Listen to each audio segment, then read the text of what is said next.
Hello friends, स्वागत है आपका हमारी वीडियोस शिवम लेक्चर्स में। आज का हमारा जो टॉपिक है रसायन विज्ञान के अंतर्गत वो है कृष्णतंत्र के प्रकार। ठीक है, इसकी मैं डेफिनेशन लिख लेता हूँ कि आखिर क्या है कृष्णतंत्र के प्रकार के बारे में। तो होता है सात क्रिस्टल के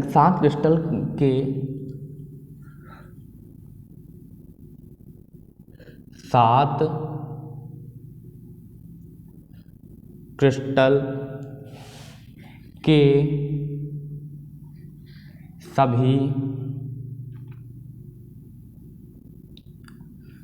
प्रकारों में आद्य एकक कोशिकाएं होती हैं। आद्य एकक कोशिकाएं होती हैं। ठीक, ये तो आपने पहले भी देखा सात क्रिस्टल के सभी प्रकारों में आद्य एकक कोशिकाएं होती हैं। भाई आद्य एकक कोशिकाओं से सात ही क्रिस्टल तंत्र का निर्माण होता है। अब सात क्रिस्टल तंत्र क्या है? कल जब मैंने लास्ट वीडियो आपको बनाया था तो मैंने उसमें बताया था कि सात क्रिस्टल तंत्र क्या होता है। आपके जो ये डायग्राम बने हुए हैं इन्हें ही बोलते हैं सात क्रिस्टल तंत्र। जो ये डायग्राम आपको दिख रहे हैं, ठीक है, तो ये सात क्रिस्टल तंत्र हैं और यहाँ पे लिखा भी हुआ है कि भाई सात प्रकार के क्रिस्टल तंत्र। तो आज हम इन्हीं का अध्ययन करने वाले हैं। इन्हें याद कैसे करना है हम इसके बारे में बताने वाले हैं। ठीक है, तो ये सात क्रिस्टल तंत्र आपके सामने रखे गए हैं। चलिए इसको जो है समझाना शुरू करते हैं। तो इन सात क्रिस्टल तंत्र में जो बारी बारी से इनके प्रकार आ रहे हैं मैं उनकी सारणी बना देता हूँ। तो यहाँ पर लिखेंगे हम प्रकार उनके, ठीक है, इस लाइन पे लिखेंगे हम प्रकार, यहाँ पे लिखेंगे अक्षीय दूरियां और कोण, क्योंकि इन्हीं के आधार पर तो ये भिन्न भिन्न होते हैं। यहाँ पे लिखेंगे अक्षीय दूरियां और कोण। अब यहाँ पर एक एक उदाहरण ले लेंगे कि भाई इसका उदाहरण क्या है, उसका उदाहरण क्या है, केमिस्ट्री की लैंग्वेज में ये हो जाएगा। अब हम बढ़ते हैं इसके अगले उस पे। तो ये मैं इससे लाइन खींचूंगा, लगभग सात लाइनें खींच लूँगा। तो सात लाइनें खींचूंगा तो कितना हो जाएगा, 2 2 4 2 6, लगभग मैं इतनी लाइनें खींच देता हूँ। चलिए इतनी लाइनें मैंने खींच दिया।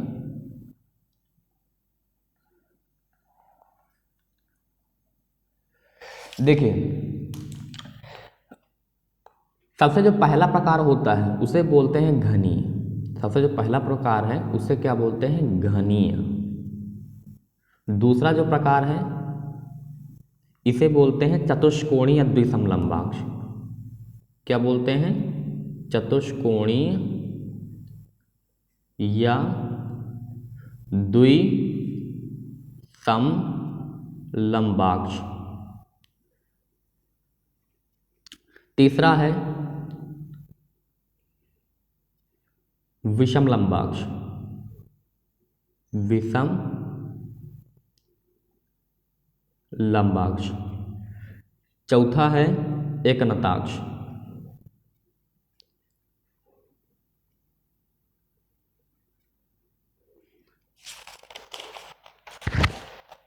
पांचवा है त्रिसमनताक्ष।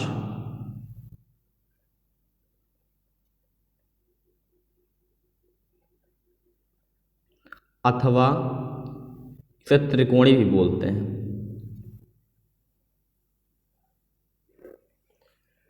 छठा है त्रिंताक्ष।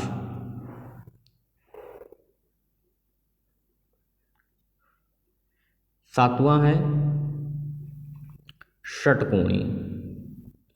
सातवां है षटकोणी। अब हम इसके बारे में अध्ययन करेंगे कि आखिर इसके बारे में इसके अंदर में क्या है। तो यहाँ पर देखेंगे जो अक्षीय दूरियां और अक्षीय कोण, इस घनी वाले में क्या होता है कि हमारी जो दूरियां होती हैं तीनों बराबर होते हैं। ए बराबर होता है बी के, बी बराबर होता है सी के। ठीक है, इन ए बी सी को हमने दूरियां लिया था और एंगल हमने किसे लिया था? ठीक है। तो एंगल हमने किसको लिया था। अब यहाँ पर मैं थोड़ा सा आगे खिसकाता हूँ ये चीज़ कि आपको पूरा क्लियरली दिख पाए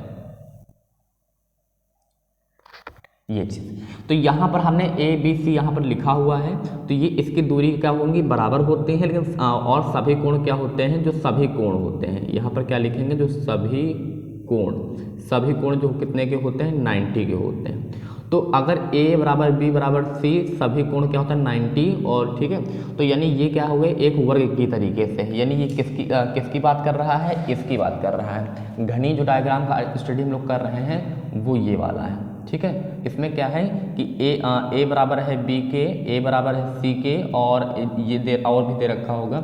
यानी अगर a बराबर है b के, a बराबर है c के, तो इसमें क्या है, a बराबर b बराबर c सब बराबर है आपस में, और सभी एंगल्स भी कितने के हैं, 90 के हैं। तो इसलिए ये क्या है, ये घनी है, ये डायग्राम यहाँ पर दे रखा हुआ है। अब हम बात करेंगे द्विसमलंबाक्ष की, यानी इसकी बात करेंगे। तो इसमें अगर हम गौर करें तो इसमें द्विसमलंबाक्ष में अगर हम दूरियों की बात करें तो इसमें a बराबर है b के, ठीक है। जो द्विसमलंबाक्ष में अगर देखो तो यहाँ पर देखो इसकी जो दूरी है इसकी दूरी के बराबर है, प्रैक्टिकली देखने में ही लग रहा है। लेकिन c क्या है, लंबे में ज़्यादा रखा गया है, तो a बराबर है b के, लेकिन नॉट इक्वल टू c के। c जो है a से भी अलग है और b से भी अलग है, तो ये हम लोगों ने देख लिया। और उसके बाद अगर हम एंगल्स की बात करते हैं तो एंगल्स यहाँ भी 90 है, यहाँ भी 90 है, यहाँ भी 90 है। तो इसका मतलब कि क्या हुआ कि हमारे जो एंगल्स, जो सभी कोण हैं, सभी कोण जो है कितने के हैं, 90 डिग्री के हैं। और इसमें a बराबर है b के, लेकिन नॉट इक्वल टू c के, तो ये हो गया। अब यहाँ पर एक बात जानने वाली एक ये थी कि भाई यहाँ पर a बराबर है b के, b बराबर है c के, सभी कोण 90 हैं, तो इसे बोला जाता है सममित। इसे क्या बोला जाता है, सममित। ये सबसे सममित है, ठीक है। अब हम बात करेंगे विषम लंबाक्ष की। विषम लंबाक्ष में अगर हम ध्यान दें, ये है आपका विषम लंबाक्ष, ठीक है। जो डायग्राम आपको दिख रहा है ये है आपका विषम लंबाक्ष। तो इसमें आप प्रैक्टिकली देख पा रहे होंगे कि भाई इसमें a बराबर नहीं है b के, a इतना छोटा है, b इतना बड़ा है, तो a बराबर है ही नहीं b के, और b बराबर है ही नहीं c के, ठीक है। तो इसमें कोई भी एक दूसरे के बराबर नहीं है, जैसा कि नाम है विषम। विषम मतलब क्या होता है, अलग अलग, ठीक है। तो विषम लंबाक्ष। अब अगर एंगल्स की बात करें तो एंगल्स इसमें क्या होंगे, सभी यहाँ पर 90 है, यहाँ पर भी 90 है, और यहाँ पर भी 90 है, तो सभी एंगल्स 90 के, लेकिन a बराबर नहीं है b के, b बराबर नहीं है c के। तो यहाँ पर लिखेंगे कि a बराबर नहीं है b के, नहीं बराबर है c के, लेकिन सभी जो कोण हैं, सभी जो कोण हैं वो कितने के हैं, 90 के हैं। सभी जो कोण हैं वो कितने के हैं, 90 के हैं। अब हम बात करेंगे एक नताक्ष की। एक नताक्ष में क्या होता है, एक नताक्ष में अगर डायग्राम देखें तो ये हमारा दे रखा है एक नताक्ष, ठीक है।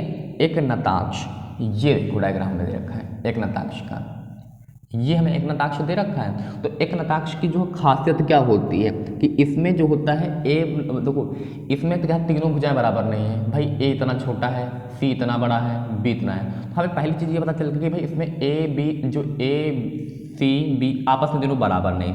दूसरी चीज़ ये आ रही है कि यहाँ का जो एंगल है 90 है, अल्फा का 90 एंगल है, इसका भी 90 एंगल है। यहाँ पे लिखा हुआ है नॉट इक्वल टू, ये लिखा हुआ नॉट इक्वल टू, यानी अल्फा बराबर है, यहाँ पर अल्फा बराबर है गामा के, लेकिन नॉट इक्वल टू बीटा के, ठीक है।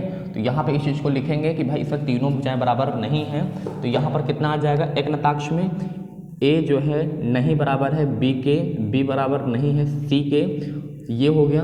और सभी कोण, यानी कि इसमें से दो कोण हमें कितने के मिले, दो कोण 90 डिग्री के, और एक कोण एक नॉट इक्वल टू 90 डिग्री का। अब हम बात करेंगे त्रिंताक्ष की। त्रिंताक्ष की अगर हम देखें तो त्रिंताक्ष आपको कहाँ दिख रहा है, ये आपको दिख रहा है त्रिंताक्ष। त्रिंताक्ष की खासियत क्या होती है, त्रिंताक्ष की खासियत क्या होती है उसको देख लेते हैं। तो त्रिंताक्ष में हमें क्या दे रखा है कि इसमें a बराबर नहीं है b के, b बराबर नहीं है c के, जैसे कि आप लोग देख भी पा रहे हो इसमें क्या है कि बराबर नहीं है, ठीक है। तो हमें ये पता चल गया दूरियों के बारे में। और अगर हम एंगल्स की बात करें तो एंगल्स एक दूसरे के बराबर इसमें है ही नहीं, ठीक है।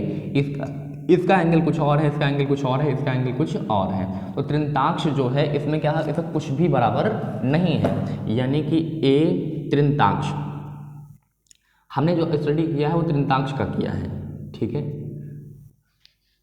तो ए बराबर नहीं है बी के, बी बराबर नहीं है सी के, और इसमें जो कोण है अल्फा नहीं बराबर है बीटा के, नहीं बराबर है गामा के। अब हम बात करेंगे त्रिसमताक्ष की, हालांकि हमने ऊपर नीचे कर दिया है। त्रिसमताक्ष, त्रिसमताक्ष की अगर बात करें तो इसमें ये डायग्राम दिख रहा है आपको त्रिसमताक्ष के लिए। तो इसकी यहाँ पर खासियत क्या है, त्रिसमताक्ष की खासियत क्या है कि ए बराबर है बी के, ए बराबर है सी के, यानी इसमें अगर बात करो त्रिसमताक्ष में अल्फा बीटा गामा तो एक दूसरे के बराबर है, लेकिन यहाँ पर क्या है कि इसमें दो कोण भी बराबर है, एक कोण बराबर नहीं है, ठीक है।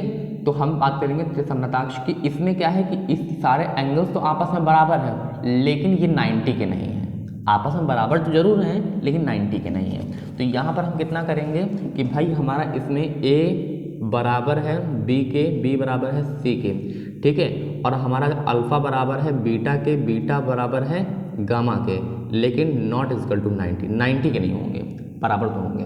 अब हम बात करेंगे षटकोणी की। षटकोणी में हम क्या देखते हैं कि षटकोणी में एग्जाम्पल देख लेते हैं। षटकोणी में आपको ये दे रखा है, षटकोणी में षटकोणी में आपको षटकोणी में आपको ये दे रखा है। इसमें क्या है कि हमारा जो एंगल्स हैं एक 90 का है, एक 120 का है, और एक जो है, ठीक है, दो एंगल्स तो 90 के बन रहे हैं, ठीक है, षटकोणी में दो एंगल्स तो 90 के बन रहे हैं, लेकिन एक एंगल 120 का बन रहा है, ठीक है। और दूसरी चीज़, ठीक है, और इसमें अगर हम दूरियों की बात करें तो इसमें ए बराबर है बी के, लेकिन सी बराबर नहीं है, ठीक है। कभी मिठाई का डिब्बा खाया होगा, सॉरी मिठाई खाई होगी तो उसका डिब्बा इसी तरीके से होता है। तो यहाँ पर कितना आ जाएगा षटकोणी, षटकोणी में हम क्या लिखेंगे कि भाई अल्फा बराबर है बी, सॉरी ए बराबर है बी के, लेकिन नॉट इजकल टू सी के। तो यहाँ पर कितना आ जाएगा, ए बराबर है बी के और बी बराबर है 90 का, और इसका जो एक एंगल है वो कितने का है, 120 डिग्री का है।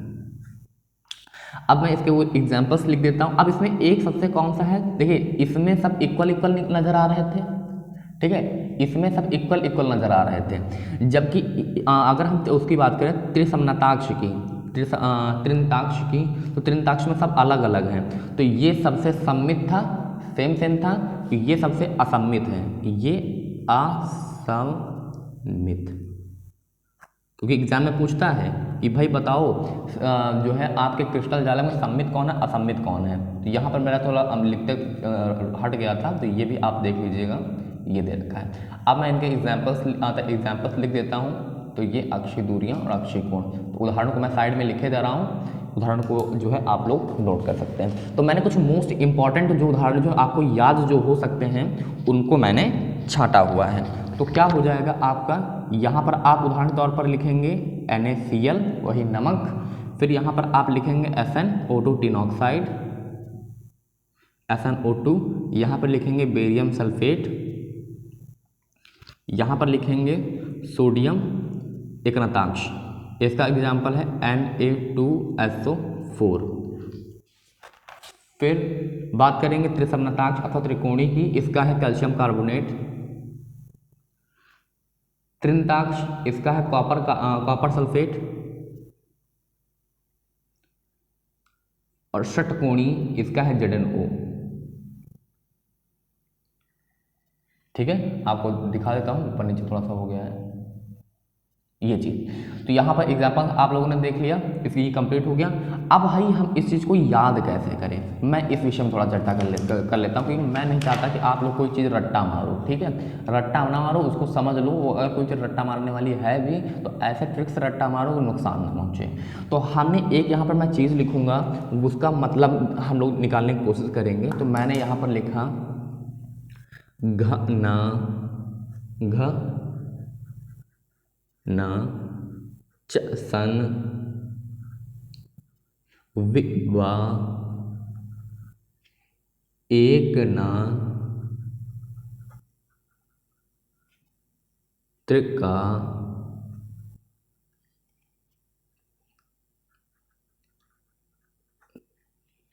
त्रिनका त्रिनकु षट जिंक। अब इसको देखो, हमें ध्यान देना है। घना चसन विभा एक ना त्रिनका त्रिनकु षट जिंक। देखो थोड़ा बातें जल्दी दिमाग में आ जाती हैं, तो क्या है कि आपको इसको याद करने में कोई दिक्कत नहीं हो। घना चसन विभा एक ना त्रिनका त्रिनका त्रिनकु षट जिंक। घना चसन विभा एक ना त्रिनका त्रिनकु षट जिंक। घना चसन विभा एक ना त्रिनका त्रिनकु षट जिंक। बस मन में बैठा लो इस चीज़ को। अब हमको देखना क्या है, इसका मतलब क्या होता है। इसका मतलब क्या होता है, घनीय। इसका मतलब क्या होता है, घनीय। और इसका मतलब क्या होता हो गया, घनीय। सी का मतलब क्या होगा, चतुष्कोणीय। चतुष्कोणीय। वी का मतलब क्या हुआ, विषम लंबाक्ष। वी का मतलब क्या हुआ, विषम लंबाक्ष। एक का मतलब क्या हुआ, एकनताक्ष। एक का मतलब क्या हुआ, एकनताक्ष। और यहां पर त्रिन का मतलब क्या हुआ, त्रिकोणी। त्रिन का मतलब क्या हुआ, त्रिनताक्ष। त्रिनताक्ष। षट का मतलब क्या हुआ, षटकोणी। षटकोणी। उसके बाद एन से क्या दे रखा है, एन से हम लोगों ने क्या देखा, एन से होता है NaCl। एस से क्या होता है, SnO2। बी से क्या होता है, बेरियम सल्फेट। सोडियम से क्या होता है, यहाँ पे क्या लिखेंगे, Na2SO4। कैल्शियम से क्या होता है, यहाँ पर कैल्शियम का देखेंगे तो यहाँ पर होता है कैल्शियम कार्बोनेट। यहाँ पर क्या होता है, कू से होता है कॉपर सल्फेट।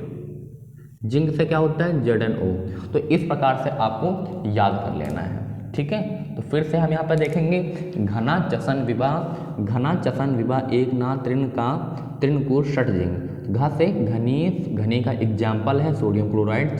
चा से चतुष्कोणी का एग्जाम्पल है, चतुष्कोणी का जो एग्जाम्पल है वो क्या है,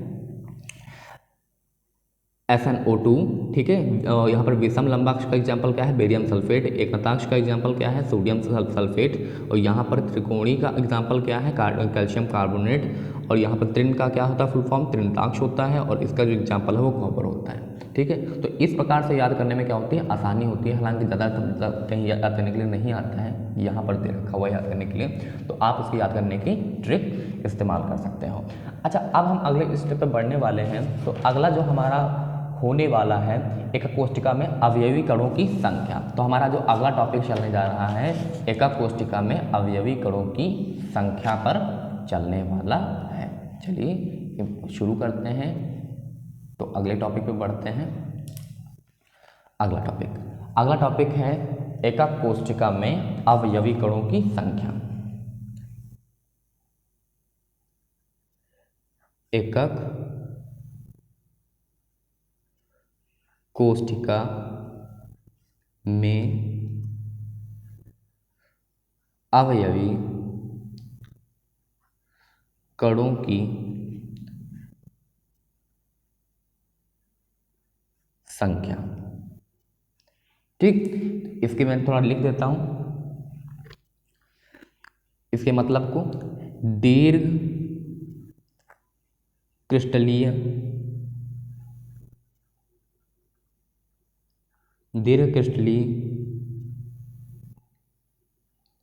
संरचना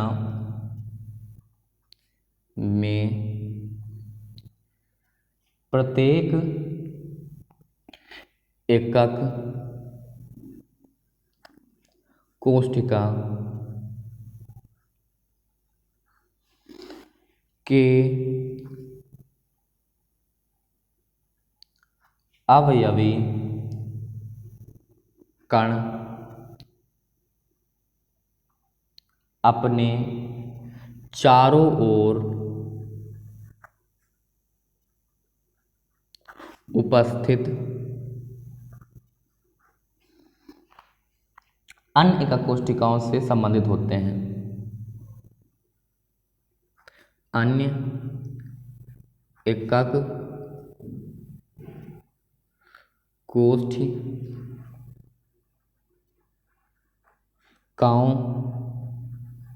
से संबंधित होते हैं। अर्थात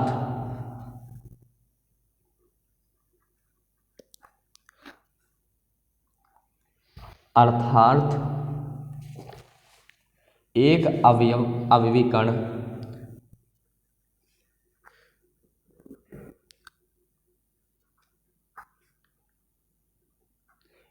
अवयवी कण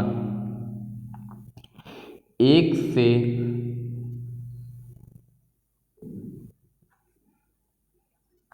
अधिक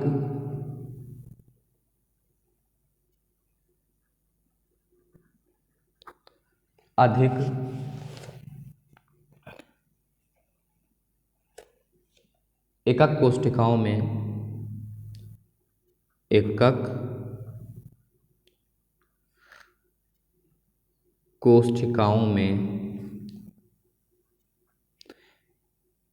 सहभाजित रहता है। सहभाजित का मतलब क्या होता है? बटा रहता है।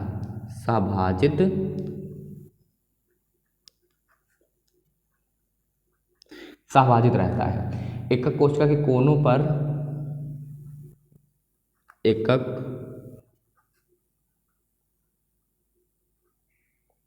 कोशिका के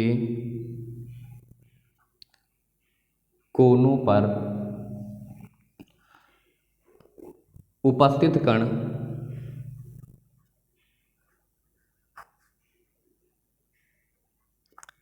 कण यानी कि जो गोला है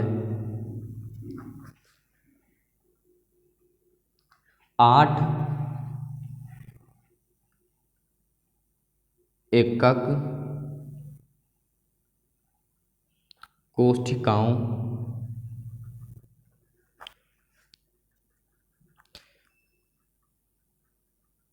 सहभाजित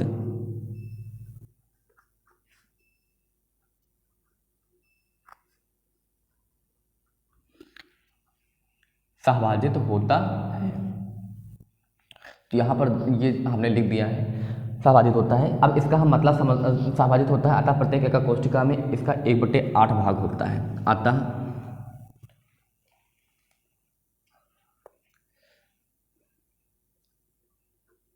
अतः प्रत्येक एकक कोशिका में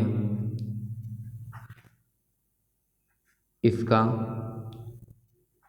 1/8 भाग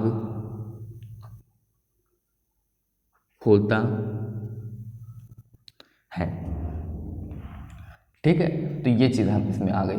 अब यहाँ पर हम क्या करें, इस बात को समझेंगे कि इस बात का मतलब क्या है। दीर्घ क्रिस्टलीय संरचना में प्रत्येक एकक कोशिका के अवयवी कण अपने चारों ओर उपस्थित अन्य एकक कोशिकाओं से संबंधित होते हैं। अर्थात एक अवयवी कण एक से अधिक एकक कोशिकाओं में सहभाजित रहता है। एक कोशिकाओं के कोनों पर उपस्थित कण 8 एकक कोशिकाओं में सहभाजित होता है। अतः प्रत्येक एकक कोशिका में इसका 1/8 भाग होता है। अब हम इस बात को समझेंगे कि हमने क्या बताया था। हमने ये बताया था कि भाई एकक कोशिका हमने आप लोगों को कल समझाया। ठीक है, ये हमने बताया कि द्विक जालक या क्रिस्टल जालक होता है। हमने इसके बारे में बताया कि भैया द्विक जालक क्रिस्टल जालक होता है। इसमें जो शेडेड भाग है इसका, जिससे इस क्रिस्टल जालक का निर्माण हुआ है, तो इसे बोलते हैं इकाई शैल या एकक कोशिका बोलते हैं। अब इस एकक कोशिका को छांट लिया गया है, एकक कोशिका को बाहर निकाला गया। तो एकक कोशिका को जैसे ही हम लोगों ने बाहर निकाला तो हम लोग इसकी स्टडी करना शुरू कर देते हैं। तो ठीक है, तो आप कुछ इस प्रकार से इसको देख पा रहे होंगे। तो ये इसकी बात कर रहा है। तो अगर इसमें जो है केवल एक कण की बात करी जाए तो एक कण कितने लोगों में सहभाजित होता है इस विषय में बताना चाहता है। तो एक कण कितने लोगों में सहभाजित होता है इसका स्टडी करेंगे। तो यहाँ पर देखो, अब हम इसको देखेंगे कि क्या प्रोसेस हो रहा है। तो इसमें क्या है कि ये प्रोसेस हो रहा है कि जो आपका कोई गोला है, मान लेते हैं कोई आपका गोला है,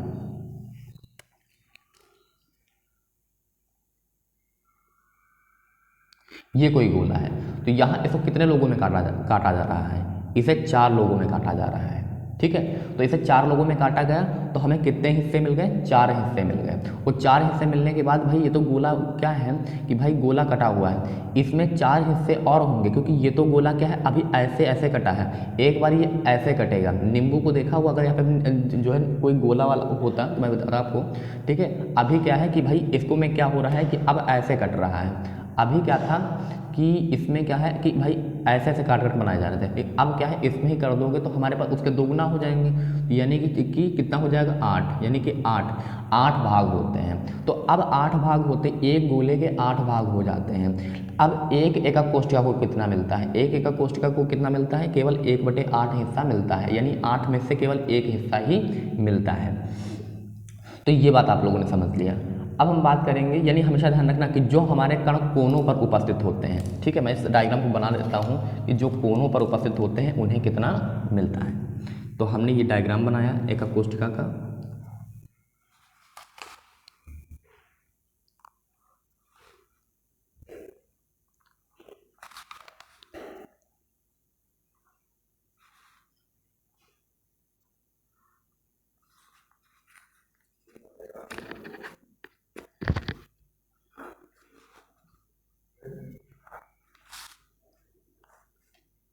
तो ये जो हमने एकक कोष्ठिका बनाई हुई है ये हो गई आपकी एकक कोष्ठिका। तो जो कण यहाँ कोने पर उपस्थित होता है इसका केवल कितना भाग होता है, 1/8 भाग होता है। तो ये हो जाएगा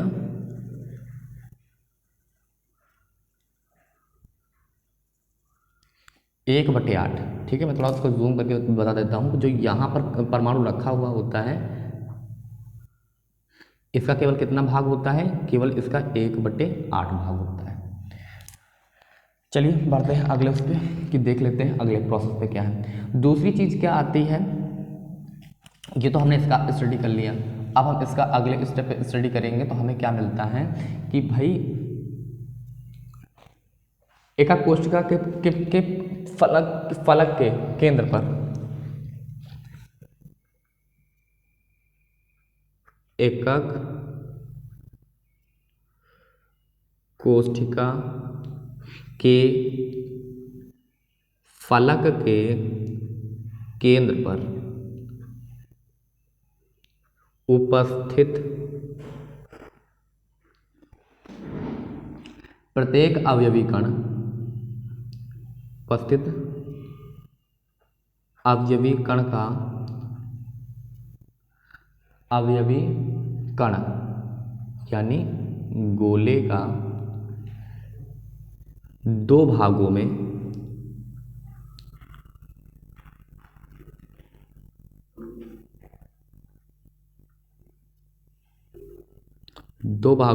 विभाजित होता है। 2 भागों में किस प्रकार से विभाजित होता है, इस चीज को अगर हम देखना चाहें तो ये देखिए जो गोला बीच में रखा होता है, फलक पे रखने का मतलब क्या हुआ, अगर हम लोग डायग्राम पे देखें, ठीक है, तो फलक में हमने यहाँ पर देख लिया, इसी को देख लो। तो यहाँ पे जो परमाणु जो यहाँ पर ये रखा हुआ है तो इसका आधा भाग क्या है, इधर वाले में है, आधा भाग इधर वाले में। ऐसा कब होता है, जब वो फलक पे रखा हुआ होता है। तो फलक पे रखे परमाणु का आधा भाग हमें एकक कोशिका के अंदर मिलता है, 2 भागों में विभाजित होता है। अतः हमें जो है होता है, अतः प्रत्येक एकक कोशिका में प्रत्येक एकक कोशिका में इसका केवल 1/2 भाग संबंधित रहता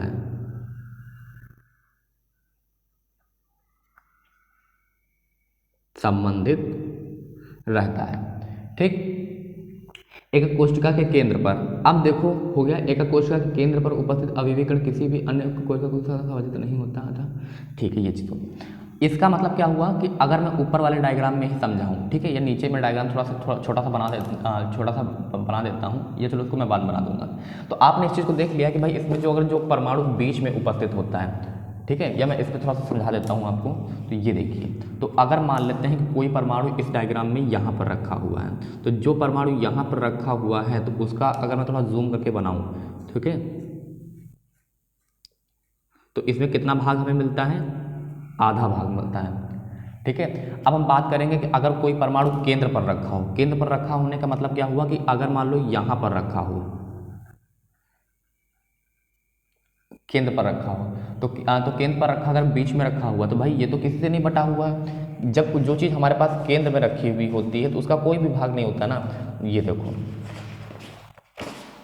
जो चीज़ केंद्र पे रखी हुई, केंद्र पर रखी होने का मतलब क्या हुआ कि ये देखो, ये चीज़ क्या है, केंद्र पर रखी हुई है। ये चीज़ देखो, ये चीज़ क्या है, केंद्र पर रखी हुई है। वो केंद्र जो केंद्र में रखी गई चीज़ किसी से विभाजित नहीं होती है। ठीक है, आप सपोज मान लीजिए कि हमारे पास ये डिब्बा है, ये डिब्बा है, इसके अंदर हमने क्या किया, गोले, मतलब इसके अंदर हमने क्या कर दिया, गोले को डाल दिया। तो अगर इसके अंदर गोले को डाल दिया तो इसमें क्या है, ये तो भाई किसी से विभाजित नहीं हो रहा है। ठीक है, क्योंकि ये तो भाई इसके अंदर चला गया ना, तो ये तो किसी बट नहीं रहा है ना। अब बात समझ में आपको आ रही होगी, मैं इस चीज़ को लिख देता हूँ, यहाँ पर लिखेंगे, तो यहाँ पर लिखेंगे, ये जो इसको थोड़ा जूम करके लिखेंगे तो ये होता है इसका पूरा भाग, पूरा भाग। ये देखो मैंने यहाँ पे जूम करके लिख दिया है कि भाई जो बीच में होता है उसका पूरा भाग होता है। अब इसकी लैंग्वेज को लिख देते हैं, तो एकक कोष्ठक के केंद्र पर, एकक कोष्ठिका के केंद्र पर उपस्थित अवयवी कण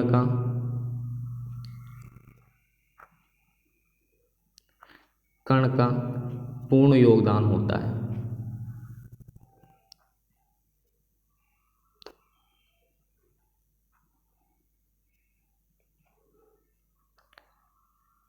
ठीक है, तो ये मैंने अब यहाँ पर लिख दिया।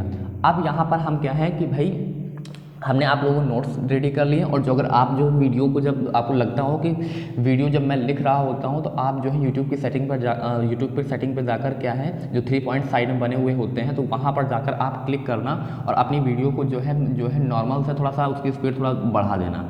उससे स्पीड बढ़ाने से क्या होगा, जहाँ पर आपको लगता हो कि स्पीड बढ़ाने की आवश्यकता है वहाँ पर स्पीड बढ़ा लिया करो। ठीक है, तो उसके बाद क्या है कि आप जो मेरी वीडियोस को प्लेलिस्ट में जाकर देखो और एकदम सीक्वेंस देखते आओगे, क्योंकि अगर पिछली वीडियोस नहीं देखोगे तो समझ में नहीं आएगा। ठीक है, मेरा जो काम है वो क्या है कि एकदम मैं आपको लोगों को एकदम ईजिली बता पाऊँ। ठीक है, ईजिली बता पाऊँ, एकदम इंटरेस्टिंग कर पाऊँ। ठीक है, तो आपको कोई कोर्स ना खरीदना पड़े, क्योंकि इस वक्त क्या है कि भाई तो कोर्स का बड़ा झंझट हो रहा है कि लोग जो घर पर रह रहे हैं तो कोर्स बड़े बड़े महंगे परचेस करने पड़ रहे हैं। तो मैं आपकी हेल्प कर पाऊँ, आपको लेटेस्ट जो वीडियोज़ आपको प्रोवाइड कर पाऊँ, तो इस उद्देश्य से मैं ये कर रहा हूँ। Okay, thanks for watching. अगले स्टेप पे हम बात करेंगे कि भाई हमारे पास जो एसएस